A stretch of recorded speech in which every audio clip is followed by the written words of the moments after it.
In this video, we will talk about chapter 2.6 of our textbook. It's about process and methodology.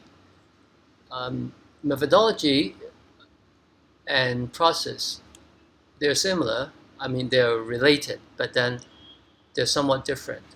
A process consists of some activities. They're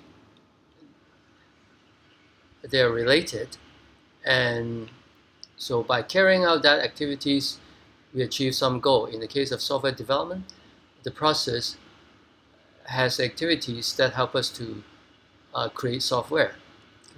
And often the activities go through phases. Phases are just time period, one phase followed by another. So different stages. For example, in the case of a human being, there's stages of babies, and then little children, teenagers, and young adults, and then older adults. So in the same way with processes, we would have phases to show the progression in time. And in different phases, we would do different activities. And each phase, this discussion is sort of refer to very much to the waterfall process, so that each phase produces some work products, or we call it artifacts, which will be the input for the following phase. Okay? And sometimes we also use the term milestone to refer to important accomplishment in a project. So in a project, there may be different milestones. So the milestones are very important stage that you have just completed. And so now we have talked about process. What's methodology? Methodology provides more details of how to carry out the activities. So methodology gives us the details. We can think of it as a cookbook or recipe. So by following a cookbook, following a recipe, we know how to make a dish. Okay. For example, mapo tofu or some kind of dish. Then someone can write down the step. You do step 1, step 2, step 3 in details. So that is how a methodology differ from a process. So process is more conceptual, very rough, not enough details. So someone who look at the process, well, they may have different ways, different methodologies. So there may be certain different methodologies to implement one process.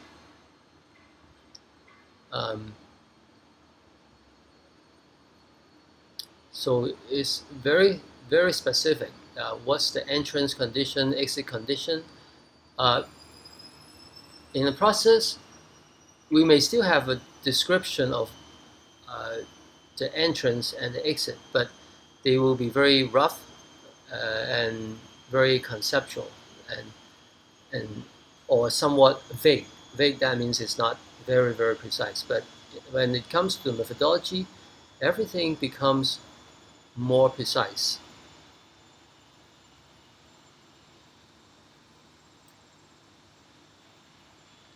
So this slide shows us that the process defined what needs to be done. Okay, so but methodology goes further. How? So how must have more details. And in the process, we may not specify how to, like with the exact format of an artifact, or what notation, what tools to use. But in the case of methodology, we may specify that certain artifacts has to be created using some notations. For example, UML unified modeling language is something that we will learn a little bit more in this course. Paradigms refer to roughly, you can think of it as a programming paradigm. Okay, how do you write program? So this methodology would almost require you to follow certain paradigm, but process, it may not specify that. So you still have the freedom. So one process potentially can have different method paradigm. So as I said earlier, a process can have multiple different methodologies, but methodology is the actual steps, step by step, like a recipe, like a cookbook. You follow step by step.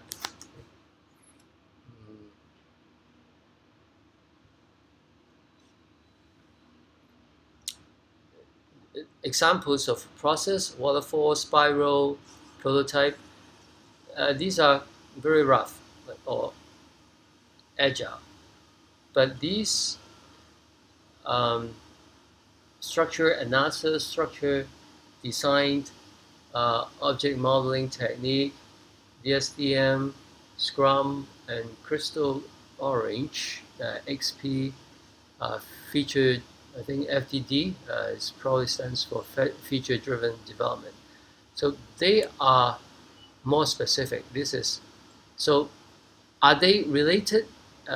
Yes, they are. For example, Scrum and DSDM are methodologies for agile processes. So these are more specific. So agile process is like a family of possible different methodologies. So Scrum is one member of that methodology family, and DSDM is another, XP is another.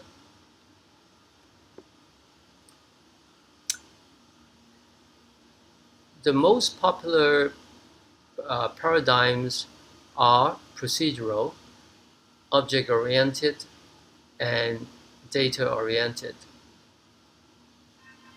Procedural paradigm look at the world as just a network of processes. But this process, the term process here, I'm sorry that it may cause a little bit of confusion, because the process in here we're talking about software process followed by human beings. So programmers follow this software development process. But this process, we're talking about the process being executed is like a computer program being executed. So the process that we're talking about here, a network of processes, refer to computer program processes, not human processes. Okay, so the process.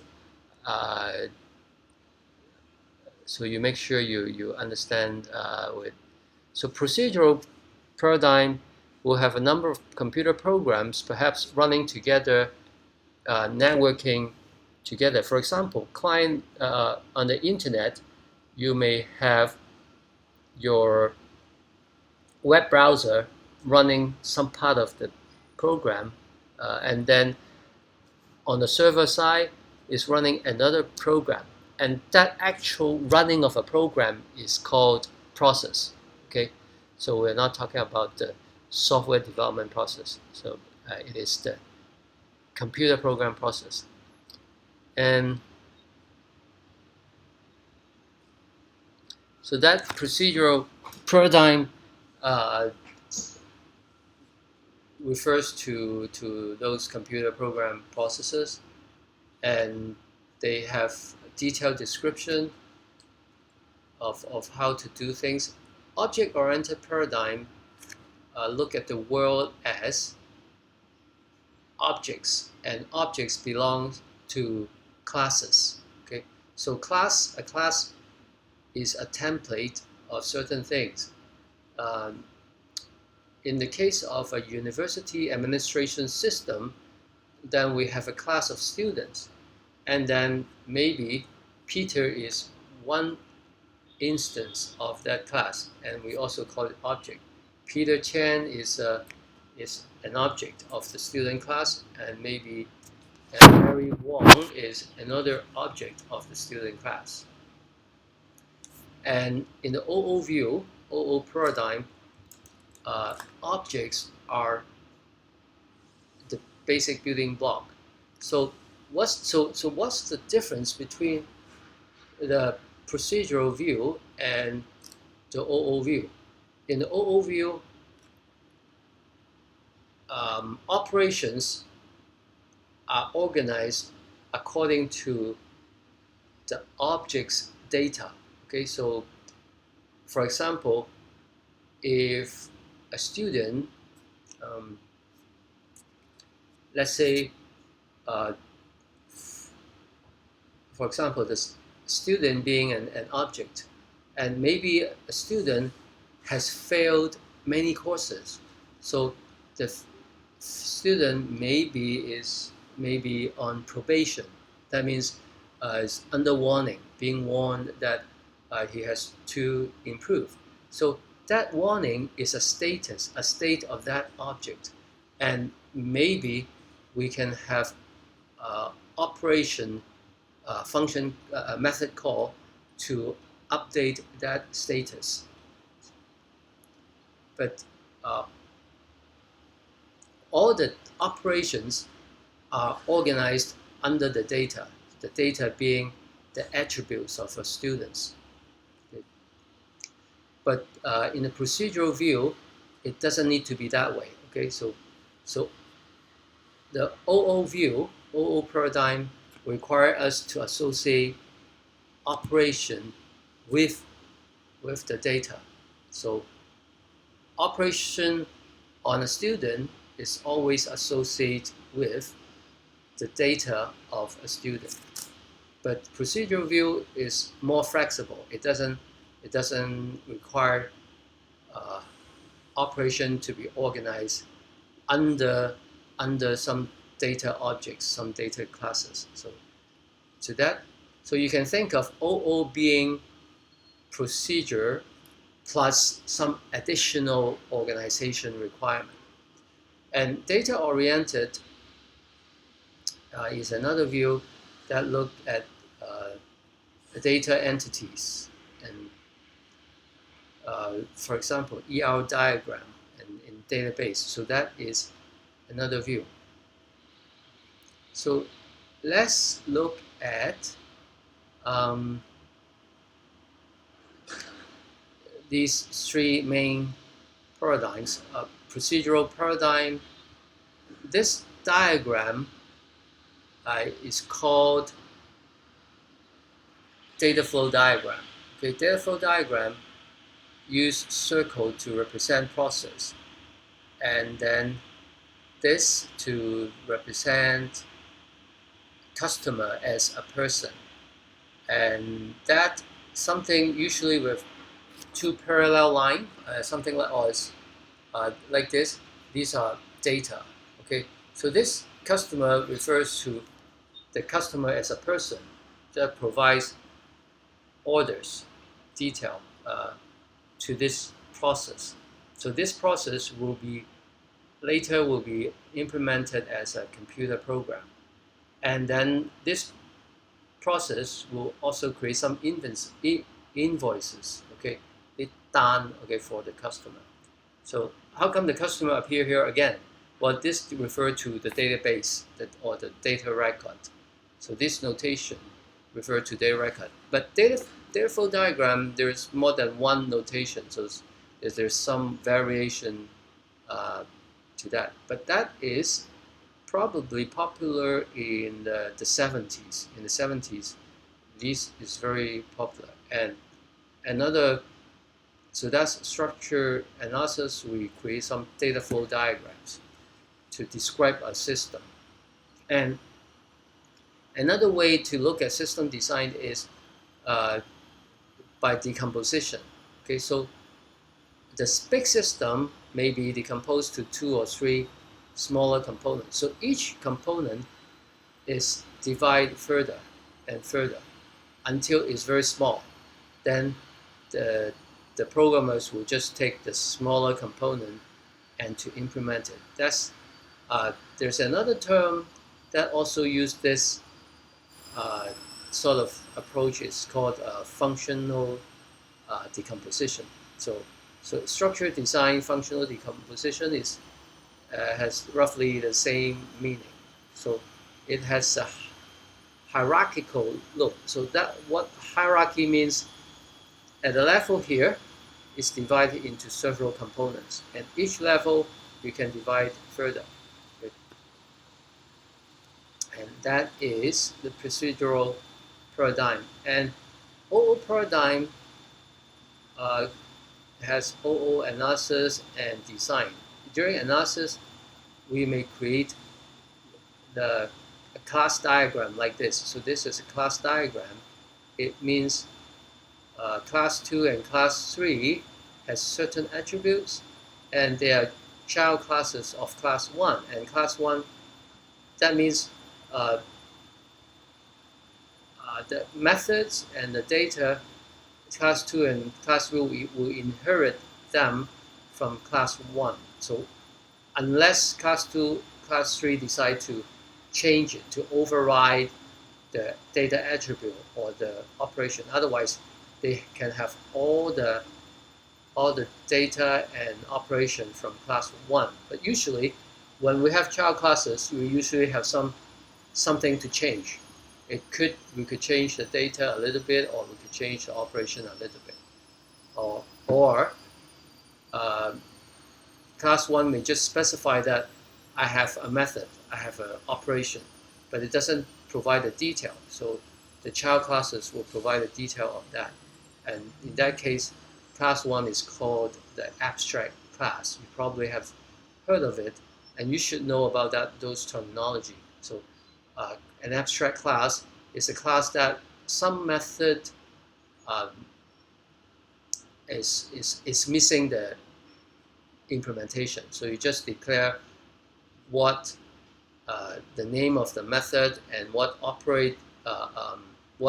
parameters, what function parameter, method parameters it has. But that method does not have the body to provide the logics of what to do. Okay, it's just the method signature. We call it signature. Signature means method name, what that method returns, and what the parameters are. That's called signature. But of course, I'm just telling what you should have known in a typical year 2 OO programming course. So if you don't know them, you probably should, let me think, you should look somewhere to find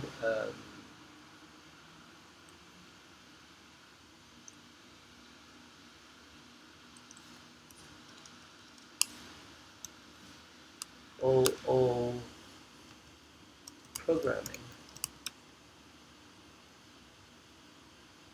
I recall the Wikipedia has some. So if you look here, it probably would tells you about those terminology. What's a class? What's an object? What's an instance? What is inheritance? And so on. So some of you may say, "Oh, I just need to know how to write programs. I don't care about those terminology. I think it's good enough that I can write program." Is it true? Not entirely, because if you're in a job interview, if you cannot use those terminology correctly, if someone asks you a concept and you cannot explain it, they will not hire you. Okay, so you want to be someone that when you go into an interview, 9 times out of 10 they want to hire you. But of course that may be difficult. But if you cannot use those terminology correctly, then I would say 9 times out of 10 they will not hire you. So that we want to avoid that. So make sure you know those terminology. It's not good enough that you can write programs. You have to prove to people, either in a conversation or in the exam paper, that you understand those things. If you cannot explain that, then we don't know. Like no one knows you know it. This diagram is called sequence diagram. It shows an actor, a person, sending message to some objects, and objects may send messages to each other to accomplish a certain use case. For example, if you are ordering a book from Amazon, then there may be several objects that need to work together. They have, even though you send maybe 2 or 3 messages, but there are more messages for those objects to accomplish the work. And data-oriented paradigm, I'm not an expert in that. Many of you have taken Kevin Lee's course, and you would have seen this, how to do a proper database design. Although basic database design, how to normalize a database design, create the third normal form, or sometimes for performance reason, maybe you would just go the other way. So you may not use, occasionally, people will not use a fully normalized database design, and you have to make some trade-off to allow some duplication in the design, the data design. So that is